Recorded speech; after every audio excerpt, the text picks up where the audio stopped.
Bueno, vengo al tema de la intolerancia. En primer lugar, quería hacer una primera reflexión que me parece fundamental. La intolerancia no es un problema de desconocimiento, de ignorancia, de gente que tiene poca formación o de gente que sencillamente tiene miedo a lo desconocido. Es algo mucho más profundo, mucho más poderoso, mucho más antiguo, mucho más constante en la historia de la humanidad, mucho más dañino, mucho más impactante que una simple cuestión de miedo a lo desconocido.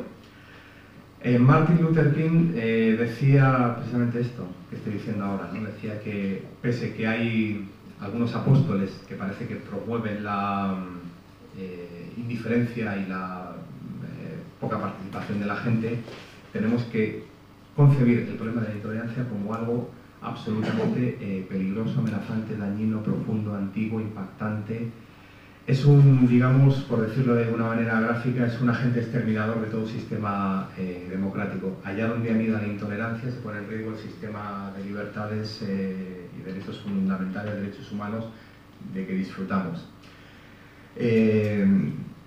Os he hecho aquí un cuadro que pretende explicar más o menos socialmente cómo funciona esto de la intolerancia. Es muy difícil de explicar y no me gusta además utilizar definiciones del diccionario, porque yo creo que no sirven. Porque la intolerancia fundamentalmente es algo que se sufre y es algo que causa daño, que causa problemas, ¿no? Imaginaos una red que se echa a la sociedad, así una tóxica red con cantidad de problemas y de manifestaciones y de elementos, y esa red, digamos que aprisiona a la sociedad y a sus gentes, ¿no? Por supuesto que la intolerancia promueve discriminación, marginación y segregación de los colectivos más vulnerables, de los colectivos más afectados. Se sustenta en prejuicios, estereotipos y en la estigmatización de colectivos. Me parece importante señalar un poco más específicamente el problema de la estigmatización, que es algo que hicieron los nazis en la Segunda Guerra Mundial, en todos los países que ocuparon. Todo el mundo recordará, en las películas hemos visto cómo ubicaban a los judíos a portar una estrella de David bien clara, que es amarilla y muy resaltada, que era muy evidente, que se veía de lejos. Eso es la estigmatización, es decir, es marcar a alguien de alguna manera que le señale, que venga a decir: tú no eres de los nuestros, tú eres el enemigo, tú eres el contrario, tú perteneces a los otros. Prejuicios, estereotipos son ideas preconcebidas e imágenes preconcebidas que conllevan de alguna manera una estigmatización, digamos, mental. Hoy en día no se marca como se marcaban los judíos, pero la verdad es que se ha creado un modelo social, o hay una situación social en la que alguien por un determinado color de piel o profesar una determinada religión o tener un determinado aspecto está relativamente estigmatizado. La intolerancia se proyecta en forma de estas manifestaciones que describo ahí: racismo, de xenofobia, de antisemitismo. Luego daré algunos datos: de islamofobia, de homofobia, de aporofobia, de heterofobia. Por supuesto también de machismo, ¿no? Lo que pasa es que en nuestra organización tendemos a tratarlo de manera diferenciada porque es un tema específico y que además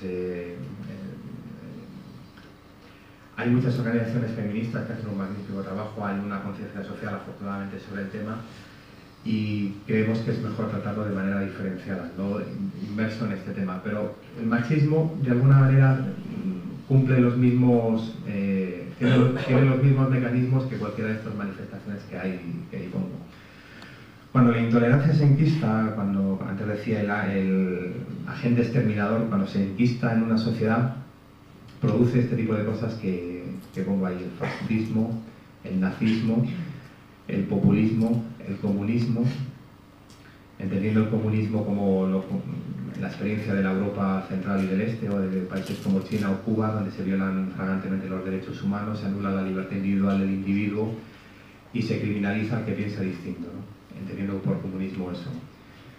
Y nuestro continente, por desgracia, es un ejemplo de todas esas cosas.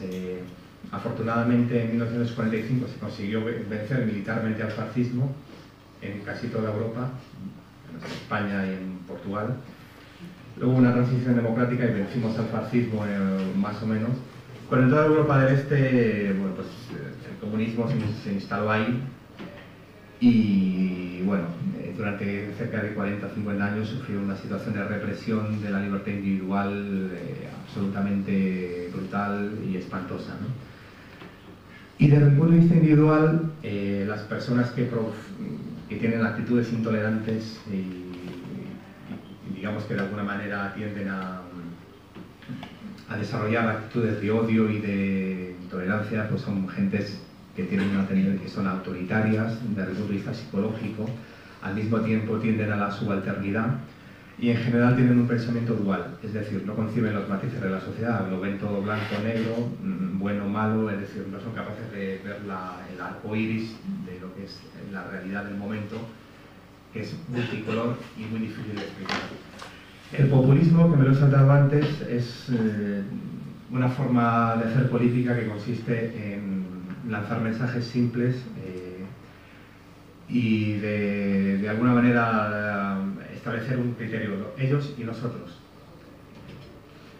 Se trata de explicar problemas que son muy complicados, muy complejos, absolutamente que tienen cantidades de aristas y son poliédricos de manera simple. Por ejemplo, paro, inmigración, homosexualidad, perversión, islamismo, terrorismo, antisemitismo, los judíos dominan el mundo.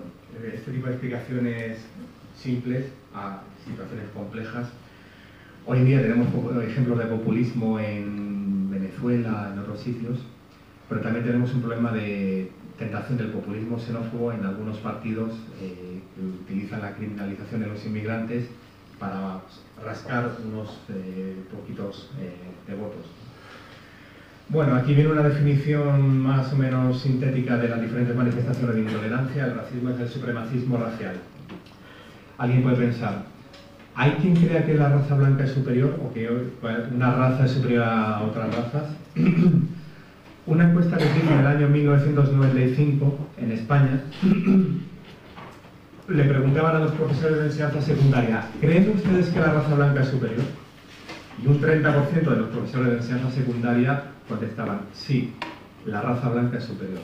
Es una encuesta del año 95. No se volvió a hacer la encuesta, pero sería interesante ver cómo está la situación en este momento. La xenofobia, que es el rechazo al extranjero, y que en este momento, sin duda alguna, tenemos un problema muy serio relacionado a la xenofobia. Hay una encuesta de la Secretaría de Estado de Inmigración que han preguntado ¿qué opinión tiene usted de los inmigrantes? ¿Es positiva o es negativa? Un 47% ha dicho que es negativa.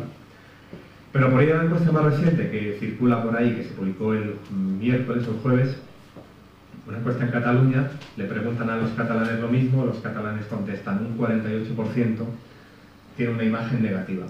Pero hay dos datos que a mí me han llamado mucho la atención de esa encuesta hecha en Cataluña. ¿Está usted de acuerdo con la medida del alcalde de Vic de no empadronar a los inmigrantes sin papeles? Y un 69% de los catalanes dicen, sí, no se debe empadronar a los inmigrantes sin papeles, 69%. Tengo que decir que esto es una derrota de la democracia, ¿no? Porque el alcalde de Vic decide no empadronar o intenta no empadronar a los sin papeles porque Plataforma per Catalunya, que es un partido ultraderechista, xenófobo, islamófobo, tiene 4 concejales y van en aumento. Entonces, para evitar el crecimiento de ese partido, lo que hacen el resto es asumir su discurso y luego proponer la medida. Es decir, aquí no se empadrona. Y eso es uno de los peligros que tiene nuestra democracia. Es decir, como los partidos convencionales, y debo decir que en el caso de Vic, todos, el PSC, Convergencia, etcétera, legitiman el discurso de los ultras. Es una derrota de la democracia en su conjunto, ¿no? Y otro dato en relación a la encuesta de Cataluña, un 26% de los catalanes dicen yo votaría un partido xenófobo, que es el dato más alto que se ha dado hasta la fecha en encuestas de este tipo. Hay una encuesta estatal que sale un 14% que votaría un partido xenófobo, en Cataluña sale un 23%. La pregunta es, ¿esto ocurre solo en Cataluña o es extrapolable al resto de España? Y yo creo que es extrapolable al resto de España. Y habrá que hacer una encuesta de las mismas características en el resto de España, ¿no?